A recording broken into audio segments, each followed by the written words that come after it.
রাখাইনে তথাকথিত মানবিক করিডোর নিউ মরিন টার্মিনাল বিদেশিদের ইজারা ও সামরিক সরঞ্জাম তৈরির কারখানা স্থাপনের চক্রান্তের প্রতিবাদে বিক্ষোভ সমাবেশ করেছে বাম গণতান্ত্রিক জোট। রাজনৈতিক দলগুলোর মতামত উপেক্ষা করে কি সরকার এসব স্পর্শকাতর সিদ্ধান্ত নিয়ে ফেলছে কিনা? বামরা যে এখন অনেক পিছিয়ে পড়ে আছে সেটার একটা নমুনা।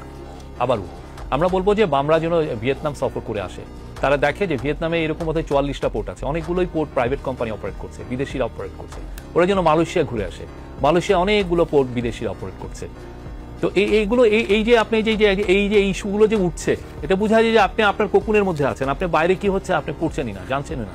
অনেকগুলো যে ভিয়েতনামে যে একটা পোর্ট যারা অপারেট করছে তার একটা বড় হলো AP Moller Maersk. AP Moller Maersk ওয়ার্ল্ডের one of the largest shipping company, world of the largest terminal operator. আমরা তাদের সাথে কথা বলছি। ড্যানিশ কোম্পানি, ওয়ার্ল্ডের 70-80টা টার্মিনাল ওরা অপারেট করে। তো আমি ওনাদেরকে বলবো যে ভাই একটু আপনি ভিয়েতনামে একটু, Vietnam communist country by the way, Vietnam কিন্তু এখনো ফুললি কমিউনিস্ট কান্ট্রি। ওনারাও তো লেফটিস্ট পার্টি করেন, ভিয়েতনামটা একটু ঘুরে আসেন। আমরা কেন নিউ মরিন টার্মিনাল বলেন বা আমরা বে টার্মিনাল বলেন বা লালদিয়ার টার্মিনাল বলেন, এটা আমরা কেন দিচ্ছি? আমাদের বাংলাদেশের পুরো পোর্ট হচ্ছে ইকোনমিক হৃদস্পন্দন। আপনি ইকোনমিকে বড় করবেন। আজকে যে আপনি যমুনা গ্রুপ একটা ম্যাসিভ অ্যামাউন্ট অফ আপনার এক্সপোর্ট করতে গেলে, বা পুরো বাংলাদেশে আমরা এখন এক্সপোর্ট করি কত, $50 বিলিয়ন মতো। আমি যদি 5 বছর এটাকে $100 বিলিয়ন নিতে চাই, এই পুরো এক্সপোর্টটা তো চিরং পোর্ট দিয়ে হবে। মংলা এটা পারে না, বেনাপোলও পারে না। তো এটা করতে হলে যে লেভেল অফ এফিসিয়েন্সি লাগবে লজিস্টিক্যাল, সেটা আমার নাই, বলতে হবে। আমি এই জায়গায় আমাকে বিদেশি কোম্পানি, এবং আমরা থুড়ি ছোটখাটো কোনো কোম্পানির সাথে কথা বলছি না, আমরা কথা বলছি ওয়ার্ল্ডের যারা লার্জেস্ট পোর্ট অপারেট করে আসে তাদের সাথে কথা বলছি। তারা এটা অপারেট করবে, তারা এই কাজগুলো অনেক জায়গায় করছে, অনেক খুব এফিশিয়েন্টলি করছে। কিন্তু একটি অন্তর্বর্তীকালীন সরকারের রাজনৈতিক দলগুলোর মতামত উপেক্ষা করে এই ধরনের অন্তর্বর্তীকালীন সরকারের মূল স্লোগানটা, মূল যেটা ছিল সেটা হলো সংস্কার। আর এটা হচ্ছে বাংলাদেশের খুবই ভাইটাল একটা সংস্কার। আপনি এই চিরাং পোর্ট সংস্কার করবেন না, আপনার জব তৈরি হবে না। জব তৈরিটা আমাদের একটা বড় ম্যান্ডেট। এই সংস্কারটা আমাদের প্রতিটা দেয়ালে লিখে দেওয়া হয়েছে, দেয়ালে লেখা হয়েছে, সংস্কার কমিশনের রিপোর্ট দিয়েছে। কিন্তু রাজনৈতিক দলগুলোর মতৈক্য ছাড়া এই ধরনের মতৈক্য বিষয় না। আমরা তাহলে কয়েকদিন পরে বলবো যে আপনাদের মতৈক্য ছাড়া আপনার ট্যাক্স উঠাবেন না।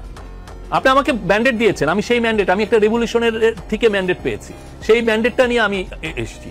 আমি একটা পুরো বিপ্লবের ম্যান্ডেট নিয়ে এসেছি এখানে।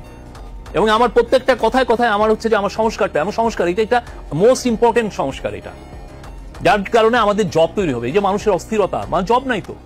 আপনি 10-15 বছর ধরে আপনি উন্নয়নের গল্প করেছেন, কিন্তু জব ছিল না। Young man R angry, young women are angry. পোর্টগুলো বিদেশিদের হাতে আপনি যখন ইটিভি শোনেন, ইটিভি যখন বাংলাদেশে চালু হলো, ওরা সাইমন রিককে নিয়ে এসেছিল, বিদেশিদেরকে নিয়ে। সেটা কি বিদেশি চ্যানেল ছিল? সেটা তো বিদেশি চ্যানেল নাই, তাকে আমরা বলছি তো আমাদের পোর্টটা তো আমাদের থাকছে, অপারেটরটা বিদেশি। ঠিক তেমনি আপনি যে আদমজি বন্ধ হয়েছিল না, অনেক চিল্লাচিল্লি করেছিলেন আমাদের ইয়েরা, কি আদমজি বন্ধটা কি খারাপ হয়েছে? আদমজির যে জায়গা, আদমজি ওইখানে 20-25 হাজার লোকের ওইখানে সংস্থান হতো, ওরা বসে বসে বেতন নিতে। ওই জায়গাটা ওদেরকে টাকা পয়সা দিয়ে বুঝিয়ে দিয়ে ওই পুরো জায়গায় একটা ইপিজেড করা হচ্ছে, ওইখানে এখন 2 লক্ষ লোকের কর্মসংস্থান হয়েছে।